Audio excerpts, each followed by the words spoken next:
अस्सलाम वालेकुम। दाढ़ी के मुतल्लक कायद आज़म ने, इल्लामा इकबाल ने और डॉक्टर कदीर ने दाढ़ी नहीं रखी, लेकिन उन्होंने मुनाफ़क़त भी नहीं की कि छोटी छोटी दाढ़ी रख के, यानी कि दाढ़ी की एक मजाक बना के उसको सुन्नत कहा जाए।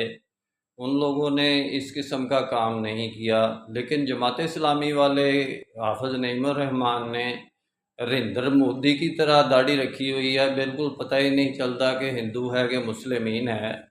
तो ये मुनाफिक लोग हैं और दाढ़ी का मजाक उड़ाने वाले हैं और कहते हैं हम जिद्दत पसंद इस्लाम लाते हैं। भाई इस्लाम तो अल्लाह ताला ने कहा है वही है जो पहले से था, नूह का था, इब्राहिम का था, मूसा का था। इस्लाम तो वही है।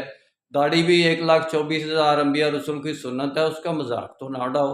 नहीं रखनी तो भाई कम अज़ कम साफ़ करो, बिल्कुल चेहरे को ना रखो।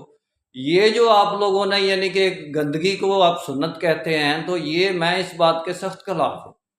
मेरा काम इस्लामिक वर्ल्ड की अमन और यूनाइटी का है। इन बातों को मैं कैसे इनकी मैं यानी कि जांच पड़ताल करता रहूँ। इनके तो और बहुत से गंदे किस्म के काम हैं बाकी भी दीन के बारे में। इंशाल्लाह डिटेल में बात फिर होगी। निस्बत वहदत खिदमत खैर के साथ। अल्लाह हाफिज़।